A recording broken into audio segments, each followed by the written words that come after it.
Who is going to be the starting catcher for the Chicago Cubs in 2023? We'll do a little 0 to 100, and we're going to recap the Rule 5 draft on another jam-packed, on-fire episode of Locked On Cubs. So come in and join myself and Matthew. Locked On Cubs, your daily Chicago Cubs podcast, part of the Locked On Podcast Network, your team every day.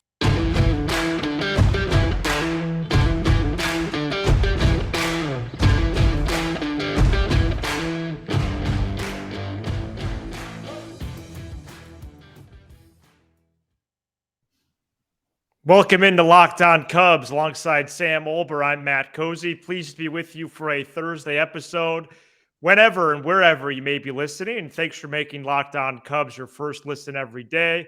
Sam and I are lifelong fans, taking our passion into a discussion with you on all things Cubs. Well, the Northsiders have officially moved on from Wilson Contreras, outside of the microscopic chance that the backstop returns to the north side, but he's officially a free agent after declining the qualifying offer this week. And the Cubs, even with Yan Gomes and P.J. Higgins on the roster, may be in play for a catching addition. We'll see how that goes in the free agent and trade market, Sam. But welcome to a Thursday episode, and a little bit of catching help would be a nice boost among the many needs for this club. Really exciting. Obviously would love for the Cubs to dig deep and sign Paul Bacco. No, just joking. Remember him? Yeah, I do. That guy went up and hit with a Nerf bat. I think the catching position, Matt. Damian Miller is available. Michael Barrett for 200, please. Jason Kendall. Oh, Mateo, you shouldn't have. I'll stop. No, do one more. Come on. Okay. Let me do Wellington Castillo. Giovanni Soto. Benito Santiago. Todd Wow. Huntley. Scott Service. Wow, a lot of players. Now a manager, I believe, for the Seattle Mariners. He is. Yeah, he does a nice job. Okay, well, our listeners probably didn't need that, but we did. It's our show. Yeah, reminiscing.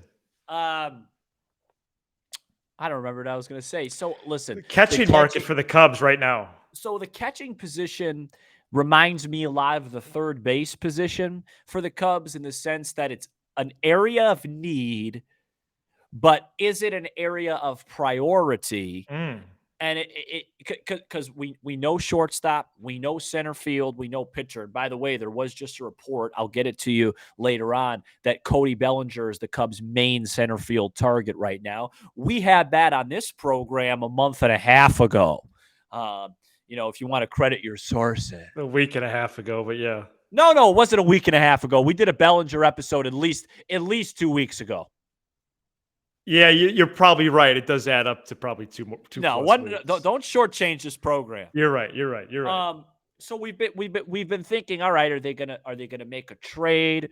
Are they gonna sign a free agent? Very similar to the third base market. And Matt, and I'll let you do the honors.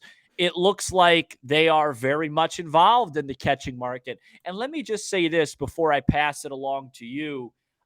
I am starting to get a little overstimulated with all these rumors. For sure. And one of our brilliant listeners, I can't remember who it was. I think it was Fly the W, but it might have been, I think it was Fly the W. Someone made the accurate point that I'm starting to get anxious, and they are not wrong. Yeah, you're starting to be read by the listeners. Yeah. Last night, was the first night I think I lost a little sleep over the whole free agency thing. Well, it took me about an hour to get to sleep last night. But that's your own problem. Well, hey, come on. So according to the Athletic, Sahadev Sharma and Patrick Mooney, we're going to cite them a couple times this episode. Omar, Narvaez, and Christian Vazquez have, quote, been discussed internally, end quote, by the Cubs. Currently, again, the catchers are Gomes and Higgins, but Narvaez and Vazquez, excluding Contreras, are the best two free agent catchers available. Again, that's free agent catchers. The trade market might be a different story. Narvaez spent the last 3 seasons with that team up north, while Vazquez spent his entire career with the Red Sox until the trade deadline this past summer when he got dealt to the Astros. Vazquez has really good offensive numbers in his career, Sam. Both of these players are solid defensively, but Vazquez has the edge there as well. So I would say both good options, both real enticing. There's just not much depth behind the dish for the Cubs right now. For example, if Yan Gomes goes down, are the Cubs in big trouble if it's 10 to 15 days? Maybe not, but I can't even name who would be after those guys. Miguel Amaya would not be ready that early. It's going to take him till at least midsummer. And then after Higgins would really just be a guy that's there to back up until Gomes could return. Okay, this is all hypothetical, but we know Yan Gomes does a fine job. He's superb defensively. He's a great receiver. Pitchers love this guy. And quite frankly, his year behind the dish in 2022 was outstanding.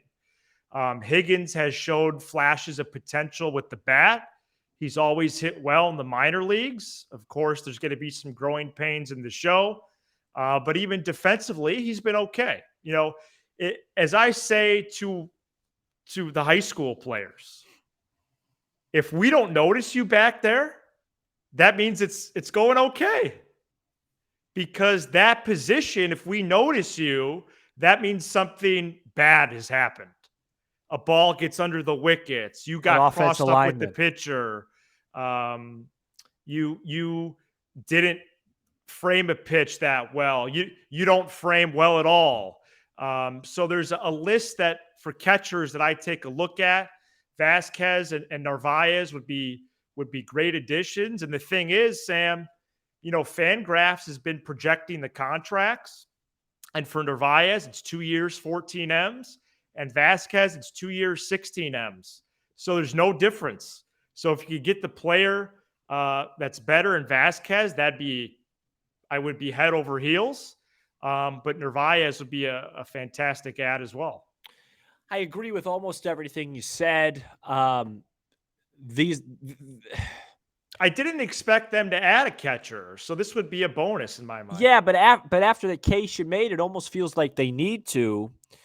Let me just The only thing I'll say is every day we talk about a new position, right? The other day it was Yandy Diaz, dreaming of him. We've been talking about Correa. We've been talking about Abreu. We've been talking about center. We've been talking about pitcher. This team needs a lot. They have a lot of needs. and that's why this offseason is giving me a bit of anxiety. Sorry, I think I have a stray dog barking outside my apartment. I don't know if you could hear the barking live on air. No. There's just so many needs, right? The one thing I'll disagree with you on, and I don't mean to be nitpicky, and maybe I'm just taking what you said figuratively, and it should take me literally. When you say Yan Gomes was outstanding behind the plate, do you mean just defensively, yes. or you? Okay, because I like Yan Gomes, but I don't think I want him to be my opening day starter with a 260 on base. Well, he's going to bat ninth every game. I know, but I'm just saying. I think that look, you're weighing your options. Okay, Yan Gomes versus Vazquez, right? Mm-hmm. Versus Patrick Wisdom and an outside guy, which makes your team more better if you can't do both, right? I don't know. It feels like that's a pretty big upgrade there, especially the upgrade of Yan Gomes as your backup to whoever else it would be. No disrespect to your brother, P.J. Higgins. Yeah. Makes me feel like that a catcher could be possible. I just, for the sake of our show, for the sake of our incredible fan base and listeners, and for the sake of our sanity, you want something soon. Make a move soon, please. I can't every day I got a day job. I'm just sitting here reading the rumor mill. I'm having dinner with Bellinger tomorrow at Chicago Cut. I'm going to show him around the city. Well, then that's a scoop that maybe you could provide. I'm going to do a little, I'm going to do a little, hey, I know there's some good hot dog places on the south side, but come to the suburbs of Abreu. I'll show you, some good spots. You know what I mean? Like I'm talking to these guys. Let's get something going on. They need depth at the catcher position. I think they're going to, but it's just a question of if it's a name. And with these two guys, you get a named catcher that have established themselves for many years at this level. And if Gomes is the number 2 again, you feel really good about that. That's honestly a pleasant surprise. So Johnny Bench. Like with any of these other players, I'm sure there's going to be competition. Yogi Berra. And I read something today about Abreu, about Astros or Cubs. Well, why wouldn't you want to go to the team that just won a World Series? And what? Yeah, and I get it. They won a World Series, but this Cubs team is trying to contend, and you just hope that in the presentation and the pitches, that's coming across, including to these two guys. That makes no sense. They won a World Series without your presence there. Right. Don't you want to be the reason a team wins or a part of it? Well, that's a good defense. That's why you're the best. No, I'm not the best. And let's see. And I'm not really concerned, even though I am, he is my half brother, P.J. Higgins. Okay. What's going to happen to him if they sign one of these guys? I don't know. It's a joke, folks. It's a joke. He's going to compete for a spot at Sloan, and he would be great depth in Des Moines. So I don't want the Bureau knocking on your door saying, hey, you're not related to Higgins. Right. That's true. That's true. We got a big show. We got a big following. We got to be careful what we say. Hey, they're not related, folks. It was a joke. We're not. All right, so excitement about the catchers, and if the Cubs could go ahead and make a signing before recording time on Thursday, that would be much obliged. Coming up next, 0 to 100. Today's episode is brought to you by Simply Safe. Did you know that over the holidays, property crimes like burglaries and package theft spike nationally? That's why our friends at Simply Safe Home Security are offering 50% off their award-winning security system so that more families can feel safe and secure this holiday season. Order your Simply Safe system for half off today and enjoy advanced security and greater peace of mind this holiday season. Simply Safe is whole home security with advanced sensors for every room, window, and door, HD security cameras for inside and out, and smarter ways to detect motion that alert you when a threat is real, and even hazard sensors that detect fires, floods, and other threats to your home. Don't miss your chance to save big on the only security system Locked On recommends. Get 50% off any new Simply Safe system at simplysafe.com/LockedOnMLB. This is their biggest discount of the year, so don't wait. That's simplysafe.com/LockedOnMLB. There's no safe like Simply Safe. Welcome back in to Locked On Cubs. Thanks for making us your first listen every day. We're rolling along here on a Thursday episode. We have Rule 5 updates and recap and protection of the roster later in the program. But right now is 0 to 100. Let's get a little thing in 0, 0 to 100. Yeah, something like that. Create that. Get on that. I will. No, you don't I'll have add time it to for my that. list. No, you don't have time for that. You're a busy guy. You're like President 0 Nixon. to. I'm like who? You're like President Nixon without the tapes. I thought, yeah. I could have come up with something better. Ryan Okay. Seacrest. 0 to 100. Opening day edition. This is nice. 0 to 100. Might snow on opening day, March right. 30th. Hey, I'm the one interrupting him, though, right? Everyone, stop interrupting Matt. I can't even get a word in. I'm joking, folks. 0 to 100. That is the segment, yes. Yan Gomes is your opening day starting catcher. Ready, set, vamos. 60%. That high. Yeah, I think it's that high right now. I like the vibes of the Narvaez, Vazquez thing, but I think right now they're probably going to sign a small name. 50-50. 50-50? Okay. 50-50. Would I be angry if he was? No, as long as the other gaps were filled. For example, if you were to tell me right now that it's Carlos Correa, it's Jose Abreu, it's Cody Bellinger, and it's Kodai Senga with Yan Gomes. Yeah, right. But if we leave one of those spots open and it's still Yan Gomes, down thumbs, down. Right. 0 to 100. Nick Madrigal is part of the opening day roster at the big league level. Go. So he's on the Why am I talking like this? I don't know. He's on the 26-man roster, but you're not asking about a starter, right? You're just saying a roster Correct. player. I'm not asking about a starter, as that would be below 10. I'm going to say, okay, well, I'm going to say, I think it's pretty high right now. I'm going to say 80%. Elaborate, please. So I think that he offers, some help in the infield.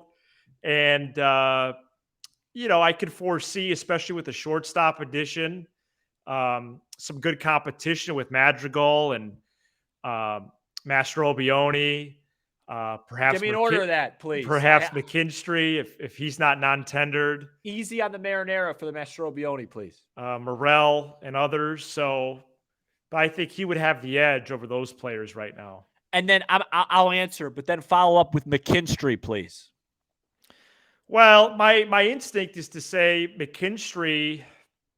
I mean, the 40 man's at 38 right now. The non-tender deadline is Friday. There's a roster crunch. You make even one move this week, you're right at the border. I really think McKinstry is going to be non-tendered. Yes. So the number? Oh, I said it. Oh, for McKinstry? Yeah. Oh, I would say 10% even rostered at all. Okay, so I agree with you. I'm at 10% for McKinstry. That's 10. I'm at 65 for Madrigal. Okay. I mean, there's such a high chance that he gets even injured in spring training. That's a part of it. Yeah. And this Mastrobuoni and with potatoes, please. He can really, if he really hits in the spring, right. And Madrigal is still laboring. The difference between Madrigal and Mastrobuoni, and did we confirm that we're pronouncing that right? No, by the way? I didn't do that today. I'll add that for tomorrow. Oh well. Executive producer, huh? Yeah.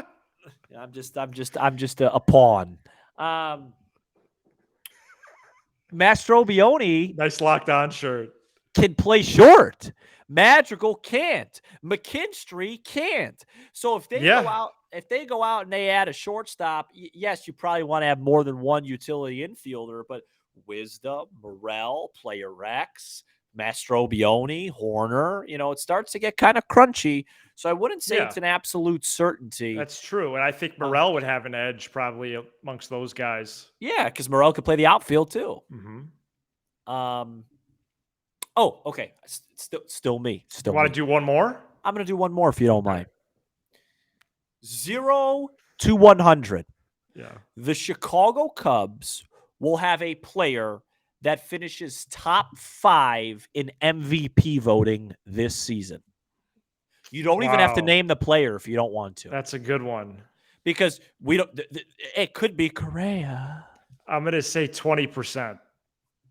I think that it would have to be a free agent addition, unless Ian Happ just goes ham. I'm starting to get. You know what? I'm starting to get a little bit tired of your disrespect for our right fielder. Oh, you know what I mean? Like, yeah. It has to be a free agent. It has to be Happ. Look, I'm not saying that this guy's going to be it, but the fact that now he doesn't even pop into your head, I don't care if the Cubs sign Lou Gehrig, Joe DiMaggio, and Ted Williams. Seiya Suzuki has to be a big part of this ball club this year, and don't forget it.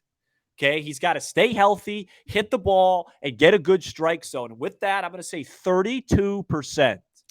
Wow, so not quite a third, but as close as you could get to it. And I'm going to remind you when this guy does something. You know what I mean? Yeah, because he's hopefully he's the next Vlad Guerrero. I'm performing. No, well, that doesn't make any sense. Vlad Guerrero's a free swinger. Thanks for your reminder, though, and you called me out. No, because I know you haven't liked Suzuki since day one. How about Nico Horner MVP? Sure. Oh boy. All right. Well, another fine edition of 0 to 100. How about Mastrobione? No. Come on. Now we're gonna get off the air. No, yeah, that's like a 1% chance. No, it's less than that. I got a better chance of finding $5 billion on the side of the street. Well, with your street, you could find anything out there. Coming up next, the Cubs protect some players in the Rule of 5, and who could go to other teams when the draft rolls around soon. Stick around. Today's episode is brought to you by BetOnline. BetOnline.net is your number one source for betting football and the start of the new basketball season. Find all the latest player developments, team matchups, news, and in-depth analysis on every game. And as always, BetOnline remains your continued source for all your sports wagering information with live betting and up-to-the-minute scores for every sport out there. In terms of some free agent futures, Sam, Yep. if not the New York Mets, who is the favorite for Jacob deGrom? The Texas Rangers. I would have thought so too. But according to this, it's the Los Angeles Dodgers at 7-2. That's almost 4-1, by the way. Yeah, the Rangers, I think they're going to outspend It's 3.5 for to him. 1. But oddly enough, it is. Are the Cubs on that list at all? They're not even listed. Yeah. Okay. I'll just have some pudding or something or some dessert. The fastest and easiest way to check in all your favorite games and events, including MLB, MMA, boxing, and golf. Head to the website today or use your mobile device to learn more. Bet online where the game starts. We're back here on Locked On Cubs, and prior to Tuesday's protection deadline on the 40-man roster, specifically for the Rule of 5, the Cubs protected Kevin Alcantara, Ben Brown, Brennan Davis, and Ryan Jensen. All as you said they would. Mentioned the other day. Yep. You did. And players who could go to other teams when the draft rolls around. Again, names that we mentioned the other day. There is one more addition in here with Jake Slaughter, the infielder, also Chase Strump, an infielder, Darius Hill, an outfielder, and then the rest are pitchers. If a team does want to stash a player, Devers, Franklin, Sanders, and Thompson. The Cubs 40-man roster is now at 38. I think a lot of outlets were anticipating more players to be protected. But folks, the 40-man is now at 38. And for players who would just be depth pieces anyway, and also just the premise of the Rule of 5 that you have to be on the active roster in the major leagues. For a lot of these guys, I think it's a reach. Even some of the relievers that might be an eighth reliever on a big league team. And all it would do is just force a harder decision later. If they sign Christian Vazquez tomorrow, did you really want Cam Sanders protected or whoever? I don't mean to call out him, but I think those four were especially the first three were crystal clear. Ryan Jensen was very clear. And so there's really no surprises there for me. I think Darius Hill will get picked by another team. Beyond that, I think it's a toss-up because you have to stay on the major league roster the whole year, barring injury, of course. And so we'll see how that all shakes out. At some point, we are going to do player and pitcher of the year. We also have a lot of notes in the mailbag that we'll get to, and there have been some great questions. So keep those coming, 312-834-4634. And between now and we record Thursday, let's see if a signing is made. But otherwise, that's pretty much going to do it for us. Anything else? Yeah, I'd like to comment on the segment. Oh, yes. You had some insight there. I'm asking you I thought I was the Rule 5 beat reporter. No, you were, and you were fantastic at it and much better than I would be. I just would like to just, throw something in there. I know It's only 33% my show, but would you say that them not protecting more people is a foreshadow to free agent acquisitions? Yeah, I think ultimately 100%. I think it's a little bit of a foreshadow, though, to probably a farewell to Ortega, Oh. maybe Rucker, maybe Ullman, maybe McKinstry. Well, Um, Ortega's I gonna mean, be. Ortega's still in the organization. Well, he's on the 40 man. He is. Right. So I mean that's so you I got mean, those. that's absurd that he's still on the 40 man. No, it is. It is. And What are they waiting for? And I don't like it because that makes me think they're like, oh, well, if we don't sign this guy, then hey, we have our center fielder. And let me find a prop. Oh, no. Here's a battery. I'm not letting that happen. I'll hit myself in the head over and over again. You can make a case that Darius Hill is better than Ortega. I'd like to at least see somebody new. Oh, boy. No. Enough already. Be sure to hit that subscribe button for Locked On Cubs on YouTube and smash the like button on all your favorite Locked On Cubs content. The more likes, the merrier. Apple, Spotify, wherever you get your pods on the audio side. And thanks, as always, for making us your first listen on this ball club. Now make your second listen to Locked On Sports Today podcast. Locked On Sports Today is our 22-minute recap of the previous night in sports. It features local experts on each of the big stories, as well as the take of the day from one of the Locked On hosts. Fun show. He's Sam Olber. I'm Matt Cozy, and this is Locked On Cubs.